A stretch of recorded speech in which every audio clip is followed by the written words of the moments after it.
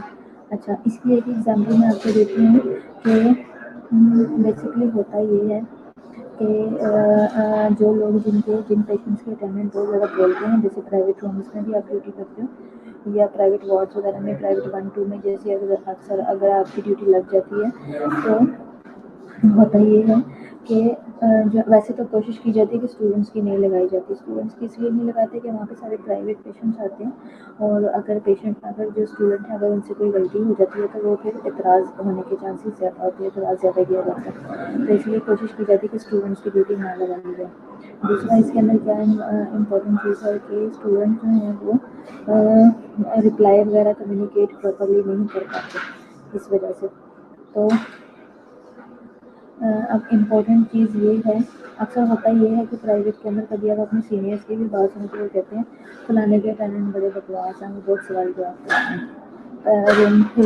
Room वाले अगर के मरीज़ के अटेंडेंट जो है ना वो बहुत ज़्यादा क्वेश्चनिंग करते हैं, वो बहुत बातें पूछते हैं, वो बहुत कुछ करते हैं, वो ये कहते हैं, वो करते हैं। अक्सर हम लोग इस तरह की बात कर रहे होते हैं, ठीक है। तो ये सब करने का या कहने का मकसद ये होता है कि हमारे पास इतना वास्ट नॉलेज होना चाहिए कि अगर हमें कोई क्वेश्चन भी करता है तो हम इजीली उसको रिप्लाई कर सकें। एजुकेशन जो है वो इसमें changes due to changes in the demographics, ठीक है। एजुकेशन में जो चेंजेस आती हैं वो due to changes in demographics है, जैसे कि नर्सिस नाउअडेज है whole new set of things. जैसे वक्त गुजारा नर्सिस के पास जो है वो totally set of new things आ गया है, जैसे कि डिप्लोमा को एकदम से डिग्री प्रोग्राम में चेंज कर दिया गया। क्यों? To learn due to change in patient demographics. कैसे ये सब कैसे हुआ, क्यों हुआ? ताकि आप लर्न कर सको जो चेंजेस आ रही हैं पेशेंट की डेमोग्राफिक डाटा में, वो चीज़ें आप देख सको, सीख सको। इसके अलावा patients are now beginning to live longer. Patients में जो है आजकल जो पेशेंट है वो ज़्यादा पीपल जो हैं are now beginning to live longer, उन्होंने ज़्यादा जीने की कोशिश करना शुरू कर दी है, ठीक है। एंड द इंटरनेशनल कम्युनिटी इसके अंदर पार्टिसिपेट शुरू कर दिया है। This means that the nurses must understand the needs of a diverse and ageing population. जो नर्सेज हैं उनको पता होना चाहिए कि अब नीड्स क्या हैं, डाइवर्स नीड्स क्या हैं और एजिंग पॉपुलेशन क्या है। जैसे जैसे एजेस बढ़ रही हैं तो एजिंग पॉपुलेशन भी बढ़ती जा रही है। Increasing complexity of the patient care and increase in the life expectancy of patients have led to shift in how patients are cared for, ठीक है। क्या है?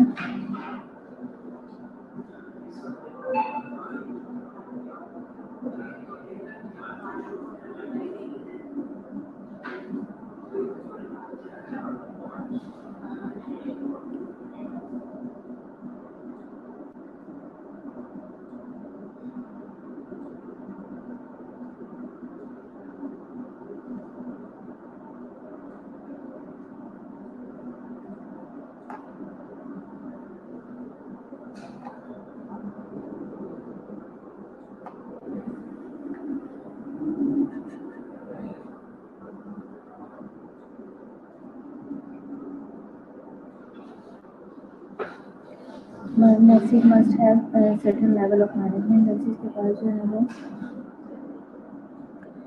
के पास जो है वो काफ़ी हद तक जो है नर्सिस के पास सर्टेन लेवल ऑफ नर्सिस को जो है वो मैनेज करना आना चाहिए प्रॉपरली। फिर उसके बाद है एडमिनिस्ट्रेटिव, उनके पास स्किल्स होनी चाहिए और मेडिकल स्किल्स होनी चाहिए ताकि डील कर सकें with the new changes that health care is reformed and an aging population have faced, ठीक है।